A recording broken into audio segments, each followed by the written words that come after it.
Hi, this is Michael Buffer, and welcome to the BoxHard Podcast. Hello, everyone. This is Mikey Garcia. This the monster from the swamps, Regis Rougarou Program. Hey, what's up? This is King Carlos Molina, former IBF world champ. This is Michael, the Bounty Hunter, 2012 Olympian and your people's champ.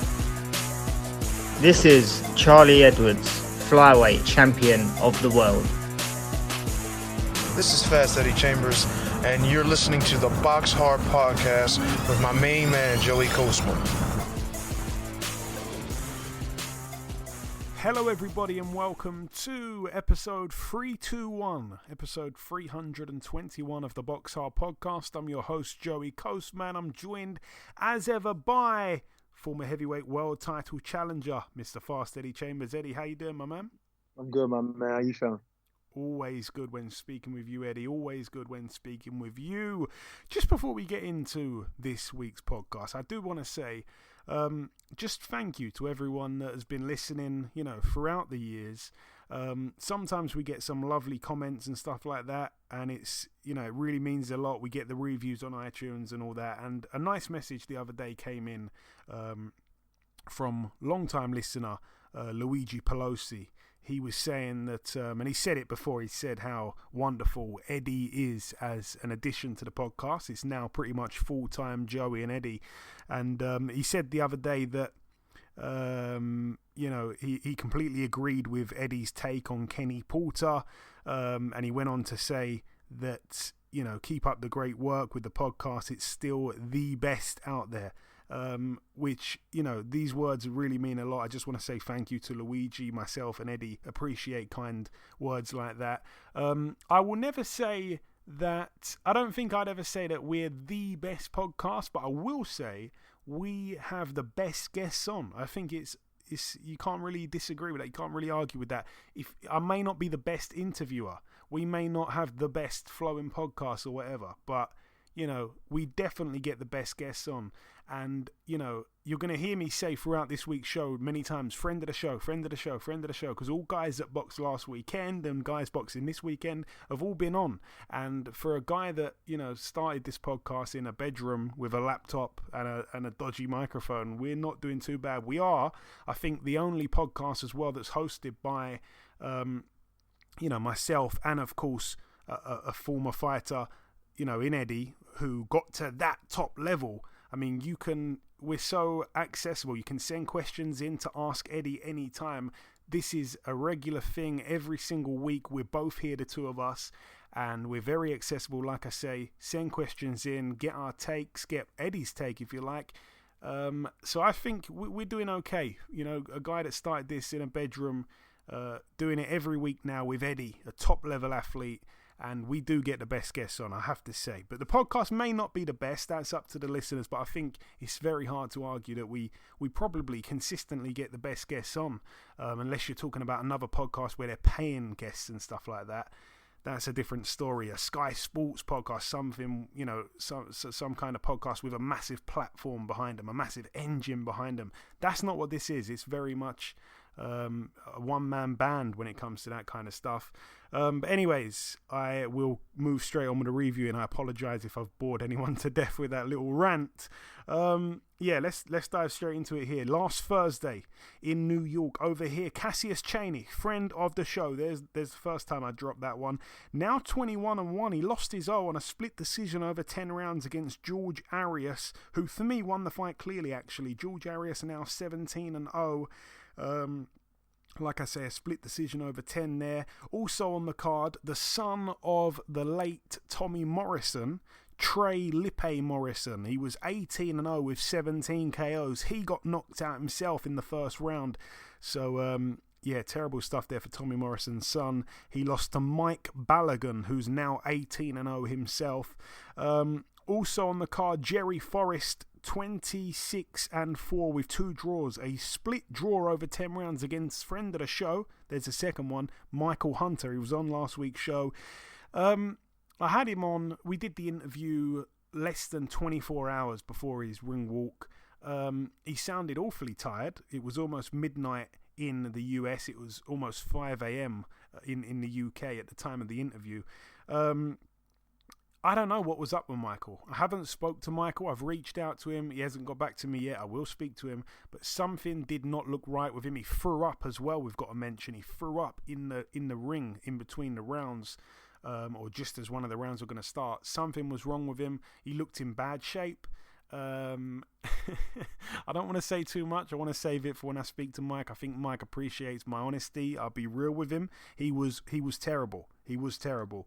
A lot of people saying he didn't deserve to even get the draw. Lou DiBella was going crazy. The guy that promoted the show and of course promoted and promotes, I should say, Jerry Forrest. But no, it wasn't the best of Michael Hunter. He had a good couple rounds at the start, and Jerry Forrest, who I've seen a few times, he usually fades towards the end. He actually got stronger towards the end, and Mike was fading very quickly in the fight. Yeah, no excuses. He wasn't good enough, and based on that, that kind of performance against a Dillian Whyte, against an Anthony Joshua, all these people I've been saying he would beat, I think he could even get stopped by them on that performance. I'm just being honest. I need to speak to Mike, that's for sure. Moving out now, though, to Germany. Over here we had Denis Radovan, 14-0, now 15-0 with a draw. He was able to knock out in round 8 Brian the Lion Rose, who's now 32-8 with a draw. Brian Rose, another friend of the show, former world title challenger. This one was for the IBF European middleweight title. So far, the 3 friends of the show that I've mentioned none of them have won a fight yet, so hopefully that improves as we move on. On the undercard, Abbas Barao with a win as well, 11-1 now, a unanimous decision over 10 against Meriton Karasha, who's now 29-6 with 3 draws. Christina Hammer as well returned to the ring with a first round knockout against Daniele Bastieri, who's now 3-2, but Christina Hammer now 27-1, the one loss to Clarissa Shields. Yeah, I want to see her back in the mix. She's a good fighter, to be honest with you, but Clarissa was brilliant when she boxed her. Moving out now to Bilbao over here, Kerman Lejarraga. The Spaniard now 34-2, as I thought, to be honest. He knocked out in round 9 Britain's very own Jack Flatley, now 17-2 with a draw, that one for the EBU European Super Welterweight title. Flatley down in the first round, the 8th round and the 9th round. Campbell Hatton on the undercard as well. He moved to 5-0 and he picked up his first knockout. Would you believe it? One fight he's had out of the 5 that wasn't on a major platform, a big undercard. He goes and fights in Spain. I don't even know if they televised it. Maybe it was on YouTube or something like that. I didn't watch it, I'll be honest with you. But he got a knockout when the pressure wasn't on, when he didn't have all those crazy Mancunians with blue Man City shirts screaming his father's name. He didn't have that pressure, and he delivered the knockout against a guy who had a record, or now has a record, of 10-25, and that is by far the most experienced guy he'd ever boxed. I mean, his previous opponents' records were 0-10, 0-4, 4-4 with a draw, and 2-4. This guy had 34 fights, so credit to Campbell Hatton, getting him out of there in round 2. He had him down twice in the first round. Good stuff for young Campbell Hatton. Moving out now to the York Hall, Bethnal Green, London. This one took place on Friday the 3rd of December. We had Tyson Fury sat ringside cheering on one of his many boxing cousins, this time Isaac Lowe, friend of the show, and he lost as well. It seems like we're cursing people. He's now 21-1 with 3 draws. Devastating loss. He was knocked out in round 7 to Luis Lopez, who's now 24-2. Lowe was down in the very first round from a left hook, and he was down in the second round, and he was knocked out by a body shot in the 7th. I did see the fight. I cannot remember if the stoppage was a good one or not, but yeah, he was down on the cards. He gave it his all, Isaac Lowe. It's a shame, because I've always said it before. He was a guy that was avoided, underappreciated for many, many years. He had to work a full-time job. He was a part-time boxer, and he pretty much trained all he could. He'd be in the van with the rest of the gang, going to work every day, I think paving driveways, stuff like that. Tough job. And then to go in the gym afterwards, and he's got a little family now as well. I think he's recently married, got a child. So a lot going on in Isaac's life. I'm not sure if he's a full-time pro now. He might be, but this was a step up that he needed, and no fault of his own that he hadn't had it prior to this, but his record was building up. He arguably beat Ryan Walsh, didn't get the decision that night. So yeah, it's been a slow burner for Isaac Lowe, and he's still young enough to turn it round. He is, but needs to go back and change some stuff there, because I thought he could beat this guy, and he lost, like I say, down 3 times. It seems like he just was not, good enough to hang with that level, and that level is not world level just yet. So he needs some rebuilding there. I think, with the right kind of fights picked for him, he can go on another good run. I think he's definitely European level. I just think he needs the fights. Elsewhere on the card, friend of the show, former WBC flyweight world champion. He did win. He's now 17-1. A TKO in round 2 for Charlie Edwards against Jacob Barreto. Now 13-4. Barreto down from a left hook. Didn't get back up. Moving out now to the Fortitude Music Hall in Queensland, Australia. This one over here, friend of the show, Lucas Browne, former WBA heavyweight world champion, got in with a guy called Fega Opelu. Never heard of him. His record was 14-2 with a draw. He was the big favourite against Lucas Browne. He was winning the fight, but he got knocked out in round 7. It was for the vacant WBA Oceania heavyweight title, so I'd imagine Lucas Browne might even get himself a top 15 ranking there with the WBA. But yeah, Fega Opelu knocked out, so it seems like we're turning it round now. The curse has come undone. 2 wins for our friends of the shows. Moving out now to Cologne in Germany. Over here, I think he's 42 years of age now. Firat Arslan with a KO in round 4 against Alejandro Berrio, now 39-10. That one for the WBA International Cruiserweight title. Firat Arslan, that's his 50th win. He's 50-9 with 3 draws. Moving out now to the Copper Box Arena over here in London. Let's start with the undercard. A win for a guy on the undercard. I said it on last week's show. He has the best name in boxing. Sonny Liston Ali. Now 2-0. A points win over 4 there against Lee Hallett. Charles Frankham with a win now 4-0. A TKO in round 4 against Konstantin Radoy, who's 0-4. We had a guy called Karol Itauma, now 5-0. A knockout in the first round against Tamas Lasker. It was a body shot in the first round. Tamas Lasker boxed Archie Sharp, got stopped by Archie Sharp, I think, in 3 rounds, and he boxed him, 3 or 4 years ago. Since then, he's put on 35 or 45 pounds, and he's now a light heavyweight. He went from being a super featherweight to a light heavyweight. What else did we have on the card? We had George Fox, the son of Don Charles, lose his O. He lost his O over 8 rounds to Kamil Sokolowski. Such a tough guy. We all said it. We all know about this guy now. He is a nightmare. He should have arguably beaten David Adelaide. He certainly beat George Fox there. No robbery on the cards. Very pleased for him, and who would want to fight this guy? I felt it was a really risky fight from the off. I said it on last week's show. Extremely risky fight. Couldn't get any odds on the fight, unfortunately, but Kamil Sokolowski with the win. What else do we have? Dennis McCann, he looked brilliant, by the way. He really did. He did get cut, which was a shame. It was a head clash in the 6th round, but he won every round on points over 8 against Juan Gerardo, now 15-5 with 3 draws. Dennis McCann now 11-0.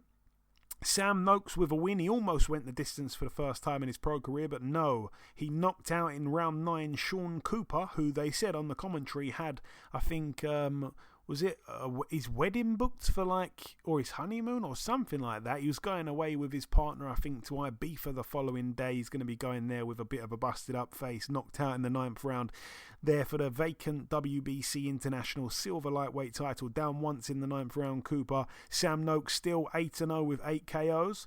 Hamza Shiraz with a questionable win, a knockout in round 9. He's now 14-0 against friend of the show Bradley Skeet. He was on last week's show, or the week before. The week before. He's now 29-4. Bradley Skeet. That one was for the WBO European Super Welterweight title. Now, it was crazy. So, first things first, Bradley Skeet was boxing a perfect fight, okay? He was certainly winning the fight. Then we get to, which round was it? Round 8, I believe it was. If I remember correctly, I can't remember if he was down and it wasn't ruled, and then Hamza hit him when he was down. I think that's what happened. I think, yeah, that is what happened. Bradley Skeet goes down. Initially, I don't think they even called it a knockdown. Hamza Shiraz, I believe, hits him 3 times while he's clearly down, sends him to the canvas. The referee takes away a point from Hamza Shiraz when realistically he could have disqualified him. He should have disqualified him. Then Bradley Skeet gets given some time, but when he gets back up, he's still not recovered, and then he goes down, and you know, I don't know what the scoring would be there because he then goes down. So I'm guessing, what's that? A point took off either way. You know, a point taken off one guy, then he gets a knockdown. What's that? What's that, Eddie? Is that an 8-8 or a 9-9 or whatever? I'm getting confused myself now. I think it would be I think it's a 9-9 if I'm not mistaken. 9-9, okay. Something like that. Yeah, I think so. I think. So yeah, he drops him. Then the you know, they go back to the corner. Then he comes out and gets knocked out in the 9th round. He goes down. You know. You know what? You know what? I think because the guy who lost the round, I would think would lose a point. But even the guy who won the round would then lose a point. So it might be like 9-8, which is kind of a weird card, but I think that might have been something like that. Okay, well, anyways. Go ahead, finish. Yeah, anyways. Bradley Skeet comes out the next round, gets stopped. Yeah, and basically he's petitioning it now with the British Boxing Board of Control. They were they had a meeting this week. I'm not sure what the outcome is going to be, but a lot of people saying it should have been a disqualification. They're maybe going to review the outcome there. And the main event, friend of the show, Lyndon Arthur, now 19-1, but he was knocked out in round 4 of this rematch between himself and friend of the show, Anthony Yarde, now 22-2. He's avenged one of his defeats there. I'd like to see him try and avenge the other one against Sergei Kovalev. But anyway, that's another story. This one was for the WBO Intercontinental and Commonwealth Light-Heavyweight titles. Lyndon Arthur knocked out in round 4, a big right hand to finish proceedings. And I've got to say, I know you didn't watch the first fight, Eddie, but I'll give you a brief rundown of the first fight. Lyndon Arthur in the first fight hurt his right hand. He couldn't really throw the right hand, and he pretty much jabbed his way to a victory. And in the final round, Anthony Yarde really poured it all out because it was the last round, and he hurt Lyndon Arthur. But people were saying, why didn't he start earlier? Why didn't he try with all this aggression earlier on in the fight? He didn't think he needed to. He still felt he won the fight, but pretty much no one else apart from him and his corner felt he won. So for me, Lyndon Arthur was the rightful winner. Then in the second fight, Lyndon Arthur now has 2 good hands, and it almost was as if having 2 good hands, meaning he didn't have to be so defensive minded, actually was his undoing and led to him getting steamrolled really by Anthony Yarde in that second fight. Yeah, what did you see of it? Because I know you saw some of the highlights, I believe. I actually watched, I think the entire fight, if I'm not mistaken. But I mean, because I remember watching different parts. You're just thinking, watching the fight, and it was like after I think I was watching the highlights of Tank and Pitbull. I couldn't say his last name, Cruz. I'm sorry. But, yeah, it was honestly, from what you're saying about the first fight, him having one hand, and I can kind of attest to that with Tomas. If I was to fight him again, having 2, I'm already a defensive-minded fighter in a sense, so it would actually kind of work for me even better, and I would actually have a better punch output, but still be defensive. It looked like it hurt Lyndon Arthur, to be honest, from just the initial, just watching how he approached the fight in general. But then again, Anthony Yarde came out really, really on fire. Like, he came out, not bombing, but aggressive. Like, you could just see his demeanor was to just right the wrong right away. You know what I'm saying? And he actually looked good. He looked sharp. His hands looked pretty quick. Punch selection wasn't terrible. And he was aggressive. Like, he hurt him, I think, in the first round, too, if I'm not mistaken. Hurt him, landed some good shots and just stayed that way the entire fight, which is what he should have probably done in the first fight. But and I guess with Lyndon Arthur, I seen some good stuff from him too in that fight. I seen him actually throw a couple rock-off right hands, some counter right hands over the top to caught Anthony Yarde pretty decent, but he just really couldn't sustain it. You know what I mean? I think he was a little – and I was just watching him.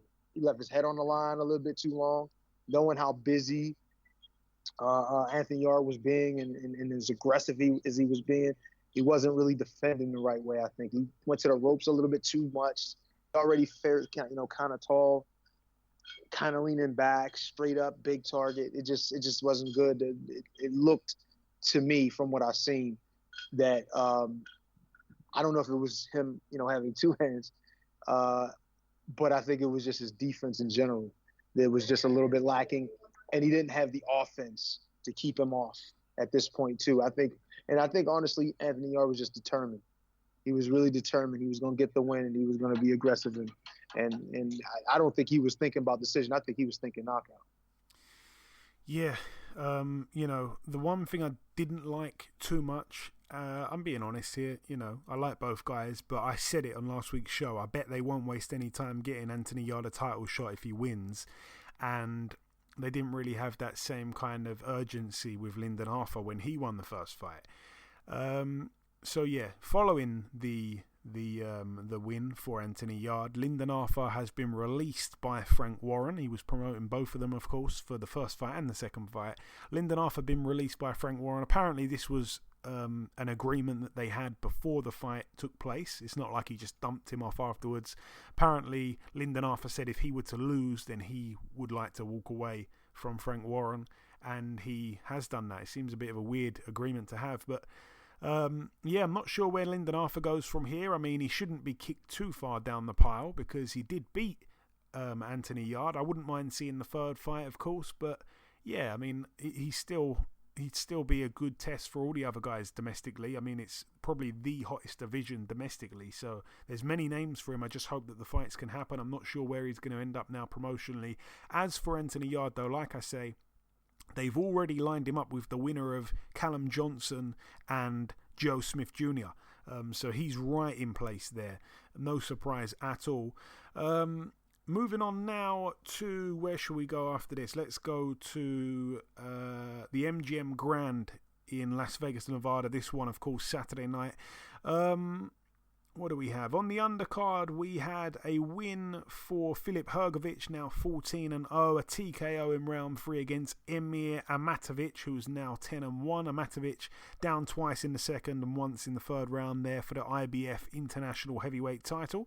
Austin Amo Williams with a knockout, a second round knockout against Quatavius Cash. He's now 9-0 Williams, and Cash is 14-3. What else do we have? Jessica McCaskill with a TKO win in round 7 against Candy Wyatt, who's now 10-4. That was a defense there of Jessica's WBC, WBA, IBF, IBO and WBO welterweight world titles. She's still undisputed at 147. She's now 11-2. Montana Love with a win as well, a TKO in round 3 against Carlos Diaz. Carlos Diaz now 29-2. Montana Love now 17-0 with a draw. Impressive there on his Matchroom debut. Weird thing about him, I mean, it works for him. It's not something I'd want, but his girlfriend or his wife or whatever, his partner, she is with him right up until the dying moments of a fight. Like, she was with him, I think, like hugging him and playing with his hair and stuff right before his ring walk, and I was thinking, like, really? I mean, I wouldn't want that. He likes to have her very, very involved. Some fighters it wouldn't work for at all. I don't know if she was in the corner, but I had the feeling she's going to be in the corner. Like, I think she was right there, like, stroking his hair and stuff while he was getting his hands wrapped. It was quite strange. But, if it works for him, then it works for him. His surname is Love. We can let him off there. Moving to the main event on that card. Devin Haney now 27-0, a unanimous decision over 12 rounds against Joseph Jojo Diaz. Oh, I've been forgetting to say friend of the show for everything. Let me rewind it. Friend of the show, Devin Haney and Jojo Diaz and Jessica McCaskill. So, little shout out to all of those. But yeah, Devin Haney with the win, like I say, for the WBC lightweight world title. A successful defense for him. He's still undefeated. Going to run through the rounds. Diaz, for me, in the first round, barely threw a punch. The side of his head was reddening as well that early on. It was a weird start. Haney was letting his hands go. He was more aggressive, really, than I expected, but nothing was coming back, so I guess he wasn't really doing anything too risky. Round 2 I gave to Haney again. Joseph felt he won it. He asked his corner at the end of the round, but no, for me, he was getting closer. He was letting his hands go with stiff jabs and hooks, but Haney, for me, was the much busier fighter. That's why I gave him the round. Round 3, again, I gave to Haney. Diaz was getting closer, but Haney was just busier again. Round 4, I gave to Diaz. Just about. I mean, he caught Haney with some nice backhand lefts from that southpaw stance, but at the end of the round, Haney did take over again, but I did just about give the round to Diaz. Round 5 I gave to Haney. I felt Haney did well at keeping the fight on the outside and not allowing Diaz to get on the inside and be rough and tough like he wanted to be. Haney was also able to get the full leverage on his shots from the outside as well. Diaz's work rate dropped as well. 4-1 I had it to Haney after 5. I gave Haney the 6th round as well, so 5-1. Going into the second half, I gave Diaz the 7th round.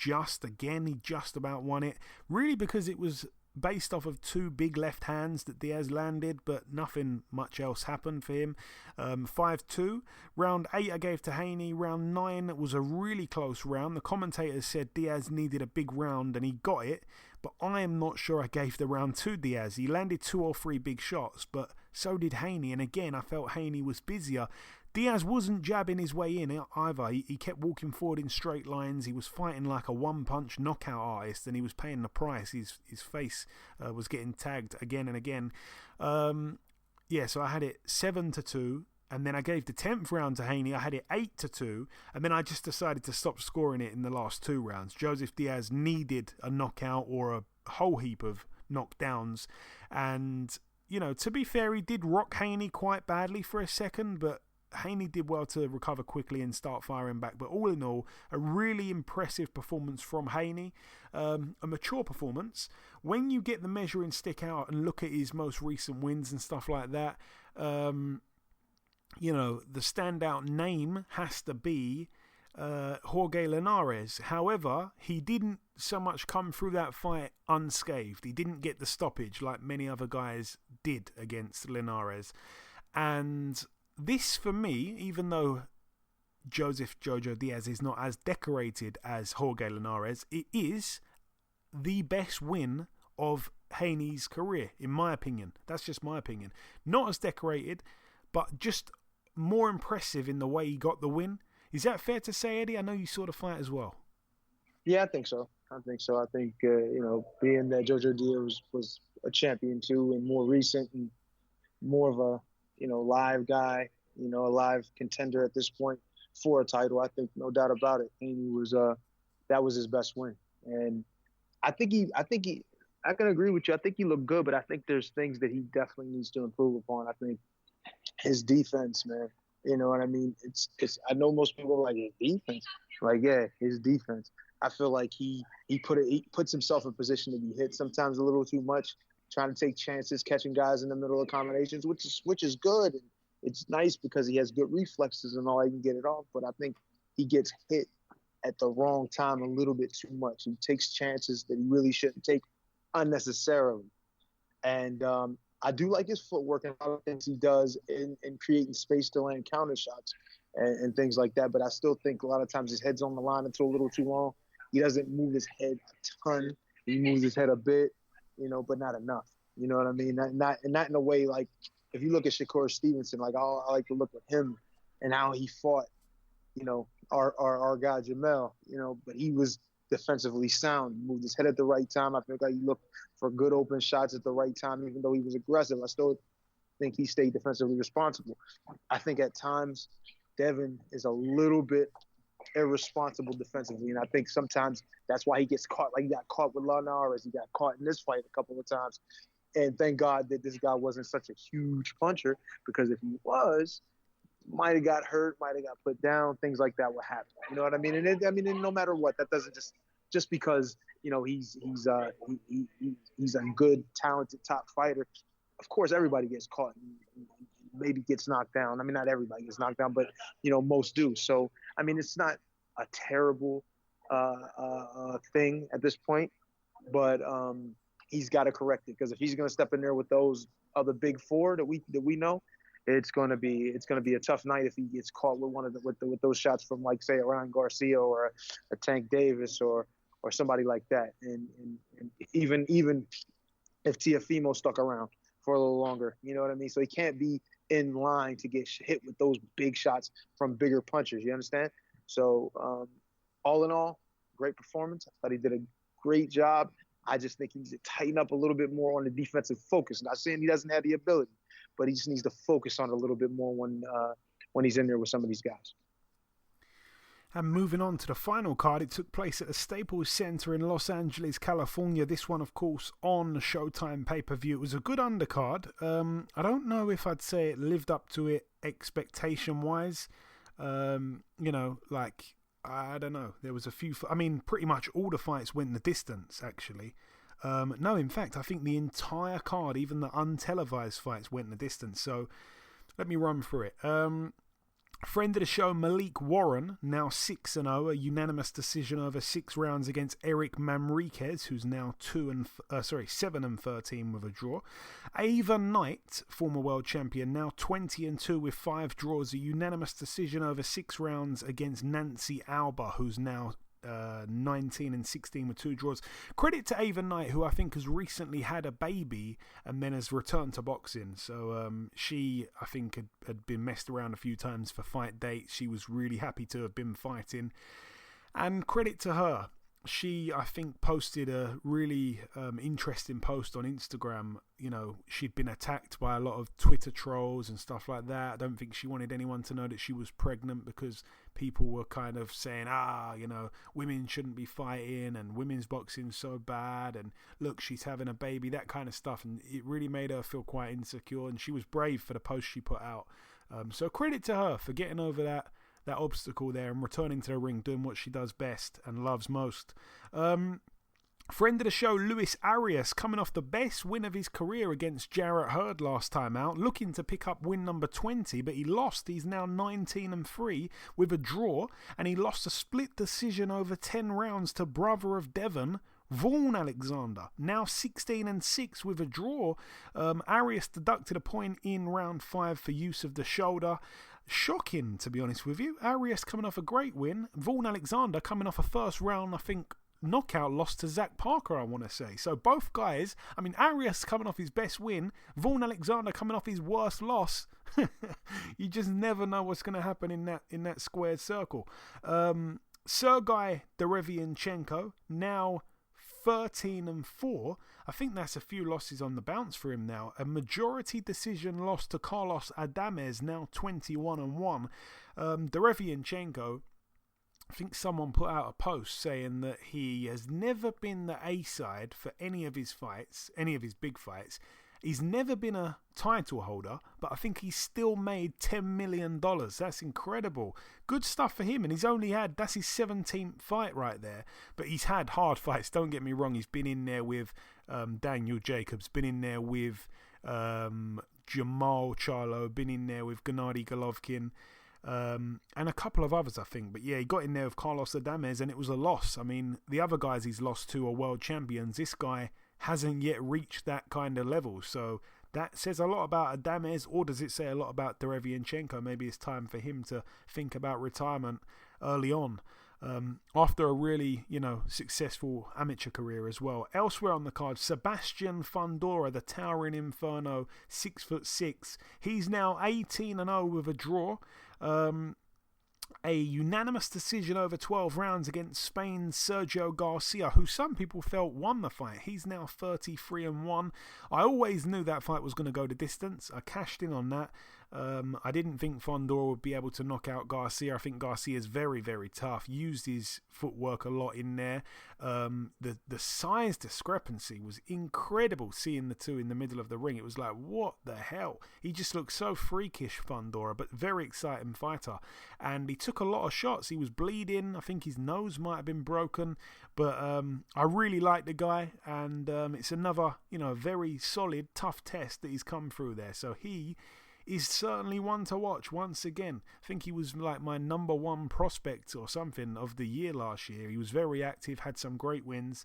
And moving on to the main event, Gervonta Tank Davis, friend of the show, now 26-0, a unanimous decision over 12 rounds against Isaac Cruz, now 22-2 with a draw. Again, some people felt Cruz won the fight. It was for the WBA Lightweight World title. Gervonta Davis deciding to stay at lightweight and vacate his 130 world title, by the way, just I think a few hours after this fight. He had 2 belts in 2 weight classes infamously, but he's now 26-0. Like I say, he got the win. I think he won the fight. I wasn't scoring it round by round, but I think he won it quite clearly in the end. And he moves on once again. But like I say, another friend of the show, He talked about Lomachenko afterwards. He name dropped a few guys. Kambosos was there ringside, just like he was there for the Haney fight as well. I got to say, Kambosos, I'm loving it, man. He beat Teofimo Lopez. He's been at Hank's. Sorry, not Hank. He's been at Tank's fight, and he's been at Haney's fight.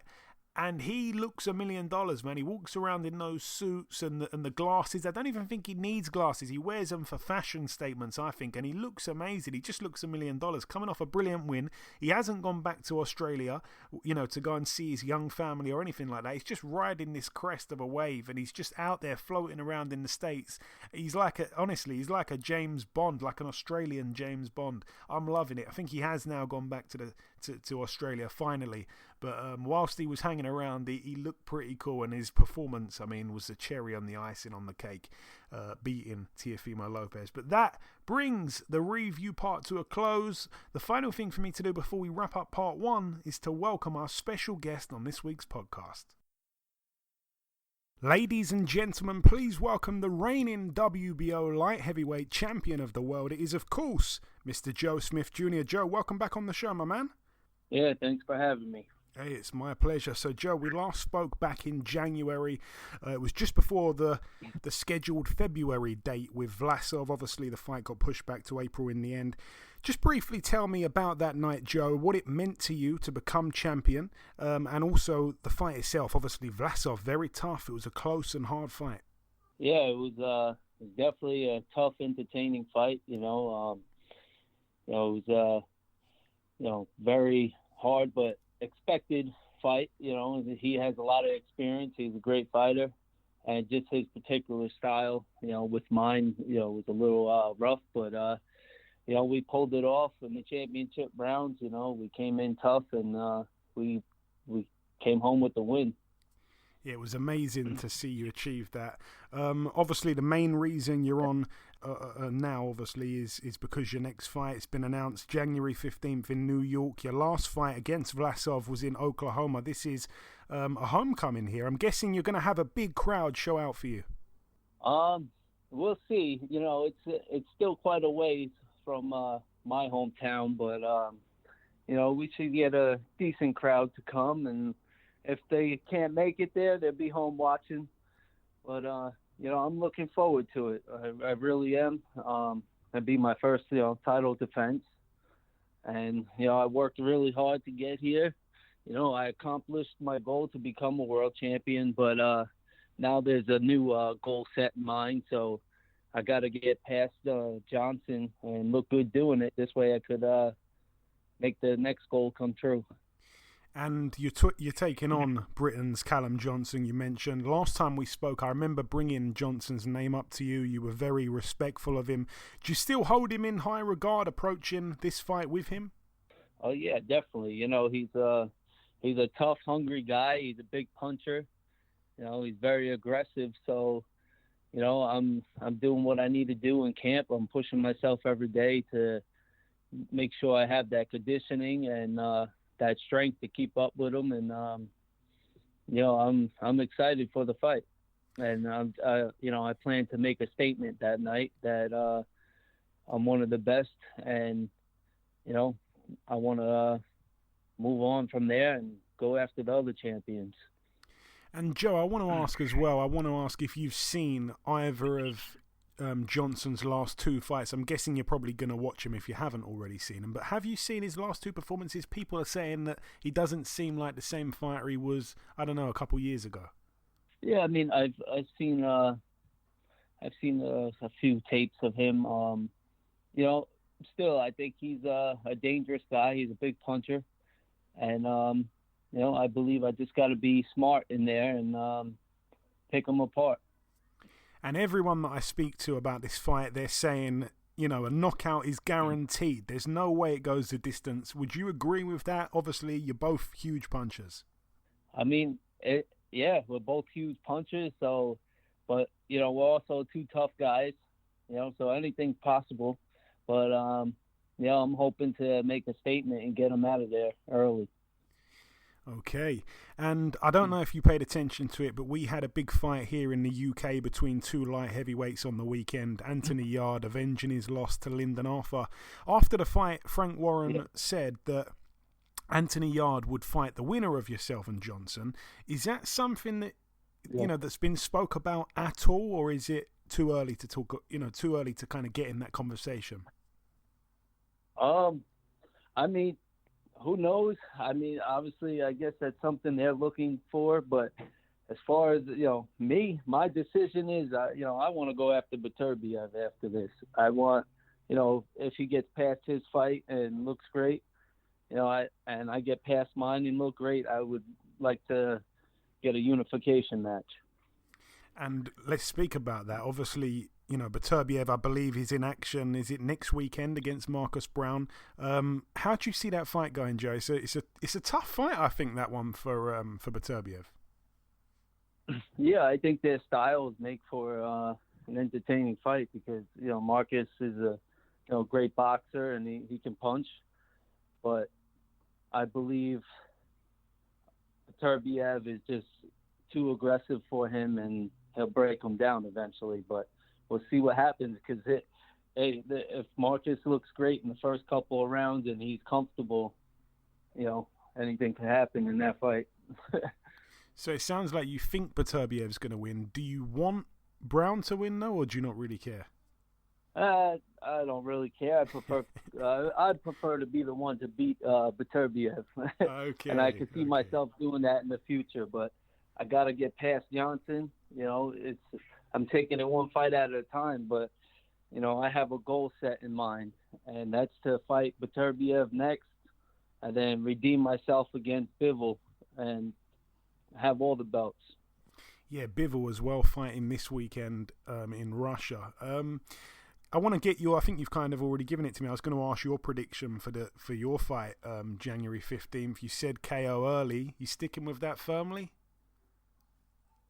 That's what I hope for, but I'm well prepared to do the 12 rounds, and I'm gonna look good doing it. I plan to win this fight and continue moving on as a champion and unifying this division.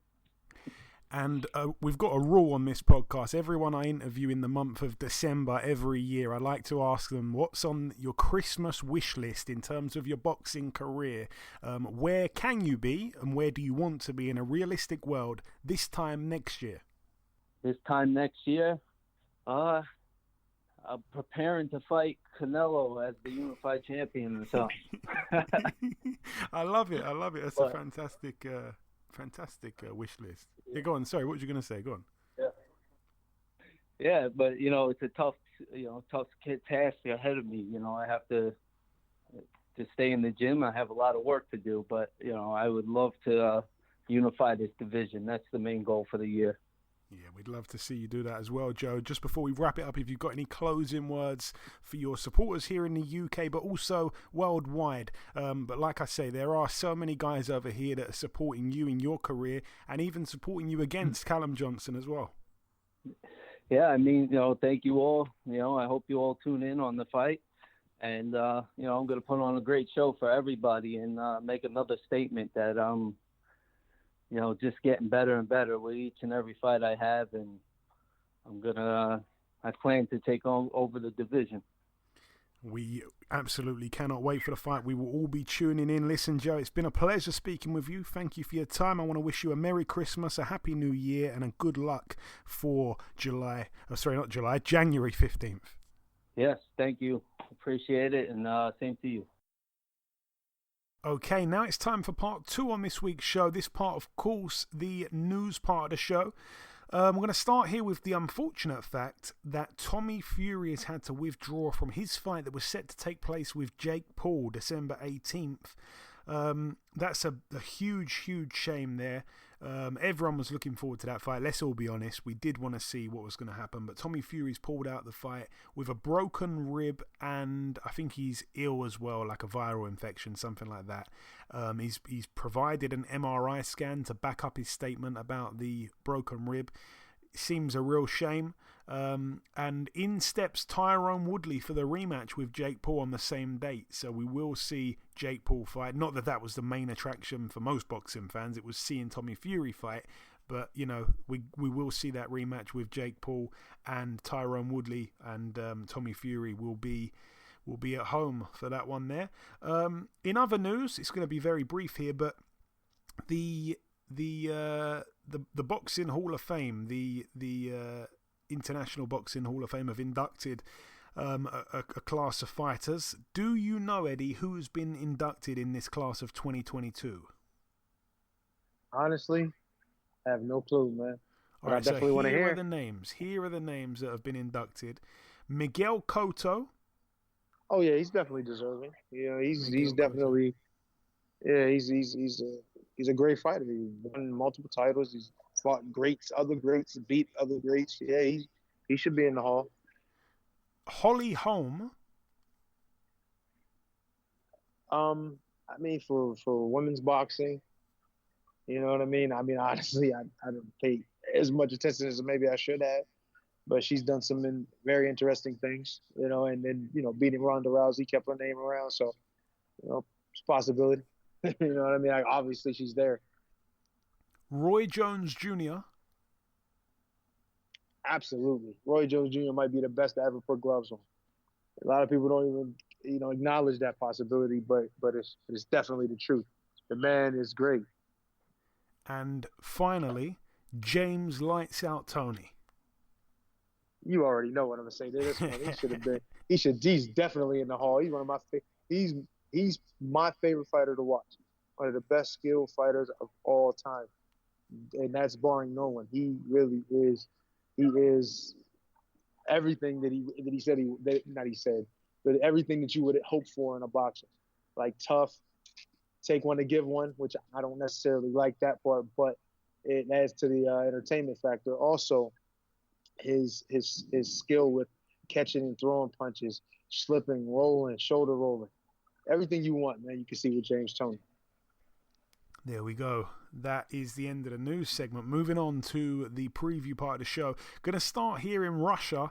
We're going to start with this card at the RCC Boxing Academy. Over here we have Arsen Gulamirian, who's 26-0. He's defending his WBA Super World Cruiserweight title against Alexei Egorov, who's 11-0. We have now, this one takes place, it's going to be on Channel 5, by the way.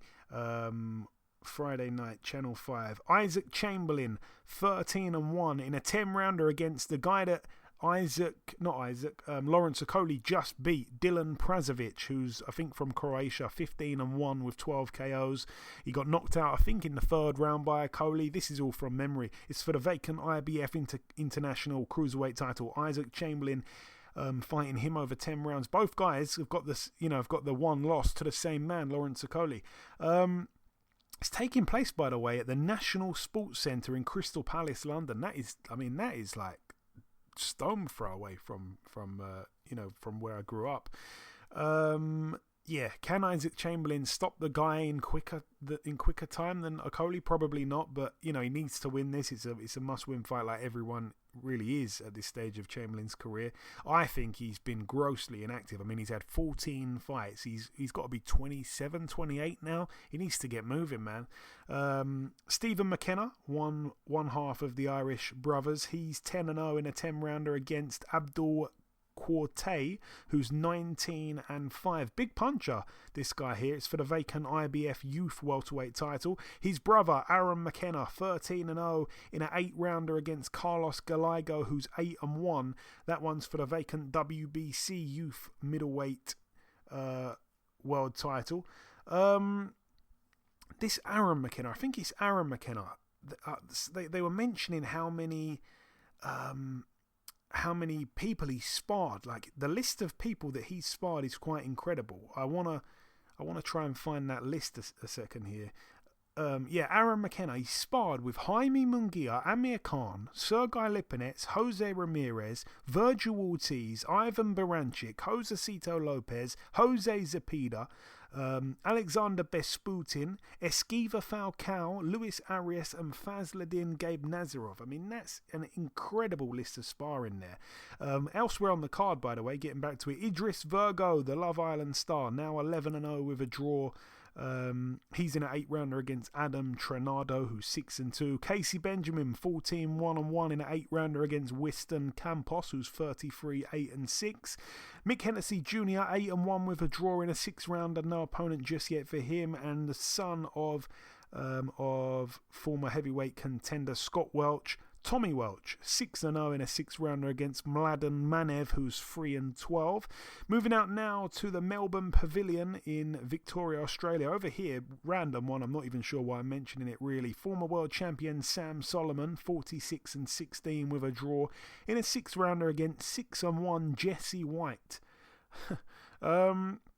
Moving now to the International Conference Hall in Aichi, Japan. We've got Kosi Tanaka, 15-1. I'm sure that's his first fight back after losing his O and his world title, I believe. He's in a 10-rounder against Sho Ishida, who's 29-2. Moving out now to Almaty in Kazakhstan. Over here we have Kamshibek Kunkaybayev, who is 3-0. Probably saying his name wrong. He's fighting for the vacant WBA Gold World Cruiserweight title against Stephen Ward, 13-1. Stephen Ward was supposed to take on that guy twice. They had the fight penned in on a Boxer show. The guy's name I've forgotten, but anyways, Stephen Ward gets this fight here in Kazakhstan. Also on the bill, Sultan Zorbak, 11-0 in a 10-rounder against Ryan Wheeler, 16-1-1. That one for the WBO European Super Featherweight title. Moving now to the KRK in Russia. Over here, I didn't even know this card was taking place, by the way, but it's quite a star-studded Russian card, really. We've got Shavkatzon Rakhimov, the guy who's 15-0 with a draw. Arguably beat Diaz. He gets in with the undefeated 16-0 Rilwan Oladosu, 16-0 over 10 rounds there. Also on the card, Dmitry Bivol defends his WBA World Super Light-Heavyweight title against Umar Salamov, 26-1. Should be a good one there. And the main event, Magomed Kurbanov, 22-0. Many people felt he lost last time out to Liam Smith, but he got the decision out there. He is now, like I say, 22-0, defending his WBO International Super Welterweight title against Patrick Teixeira, who's 31-2, former world champion. He lost his belt to, I can't remember who it was now. But anyway, whoever he lost his belt to, he's a former world champion. It's a good fight there for Kurbanov. Moving out now to the Coca-Cola Arena in Dubai. Archie Sharp was supposed to be on the card. He has been pulled off of it. I don't think I can say right now what the reason is behind him being pulled off of it. But anyway, the show goes ahead without him. On the undercard, we have John O'Carroll, 20-2 with a draw in an 8-rounder against Elio Mesquita, who's 25-1. We've got Donny Nietes, former, I think, 4-weight world champion, boxing here for the WBO International Super Flyweight title. Nietes, 43-1 with 5 draws in a 12-rounder against Norberto Jimenez, who's 39-5. And I mean 39-5, not 39. So yeah, 30 wins, 9 losses, 5 draws, clearing up any confusion. Sonny Edwards defending his IBF flyweight world title. Honestly, one of the best fighters in the country. Unbelievable fighter. Friend of the show. So is John O'Carroll, by the way. I will throw that out there. He is defending his IBF, like I say, over 12 rounds against Jason Mama, who I think is from the Philippines. They're both 16-0. He's undefeated, Jason Mama, of course. I believe that's a mandatory defence there. And I think it's the main event. John Real Casimero, 31-4, defending his WBO bantamweight world title against former world champion Paul Butler, 33-2. Friend of the show, Paul Butler. All the best to him.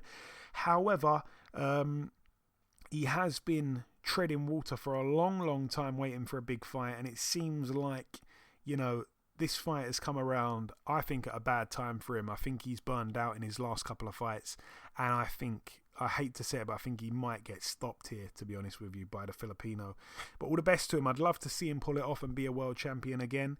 Really, really nice guy. I enjoyed speaking to Paul Butler when I interviewed him. I'm not even sure when it was now. Probably last year. Moving out now, again, I've been missing the friends of the show. I've been missing them. We mentioned Isaac Chamberlain. We mentioned Dimitri Bivol, friend of the show. Some people probably won't remember that. Sonny Edwards, friend of the show. Paul Butler, friend of the show. John O'Carroll, friend of the show. Moving out now to the Echo Arena, Liverpool. Over here, Conor Benn, 19-0, gets in with friend of the show and former world champion at 140, Chris Algieri, 25-3 there for Conor Benn's WBA Continental Welterweight title. It's another steady step up for Conor Benn. It's another guy who I suppose is a fair step up, actually, from the likes of Samuel Vargas and the other guy who he boxed, and I can't remember who it was. He went the distance with him in his last fight. God, I don't like to check things. I like to just rely on my memory, which sometimes is a downfall. But anyways, whatever. It's a step up because Chris Algieri was a legitimate world champion at one point. But, certainly his best days are behind him now. I mean, he hasn't been champion for, oh my gosh, how many years must it have been? But still a tough guy. Who's he been stopped by, Algieri? I know he got stopped by Errol Spence. Is that the only time he got stopped? Off the top of my head, I don't think he's been stopped other than that. I'm going to have to check it out, unfortunately. Yeah, got stopped by Errol Spence. Yeah, the only person to have stopped him, and it was obviously back in 2016. Went the distance and lost to Amir Khan. Went the distance with Manny Pacquiao, even though he was down 6 times. But his last meaningful win, I mean, he beat Mikel Lespierre, he beat Tommy Coyle, but these are much lower level guys, really, than world champion level. That win against Ruslan Provodnikov, I'll never forget that. It was unbelievable for Algieri. But yeah, he gets in with Conor Benn, who will be looking to try and stop him, and it will be a statement if he does it. Elsewhere on the card, we've got Robbie Davies Jr., friend of the show, 21-3 in a 10-rounder against Hank Lundy, 31-9-1, friend of the show as well. This one is for the vacant WBA Continental Super Lightweight title. Hank Lundy was supposed to be taking on Lewis Ritson a few months ago. Most people thought that would be a really tough fight for Ritson. Now he's getting in there with Robbie Davies, who lost to Ritson. You know what? This is a tough fight for Robbie Davies. I'm just putting it out there. Hank Lundy showed he's not done when he went the distance last time out with Jose Zepeda. He is not done at all. On the card as well, Joe Cordina, 13-0 in a 10-rounder against Mikko Kachatarian, who's also 13-0. We've got Kalmina Gyarko, 9-0 in a 10-rounder against 14-0 Noe Larios Jr. there for the vacant WBA International Middleweight title. We've got Jordan Gill, 26-1 in an 8-rounder against Alan Castillo, who's 27-11.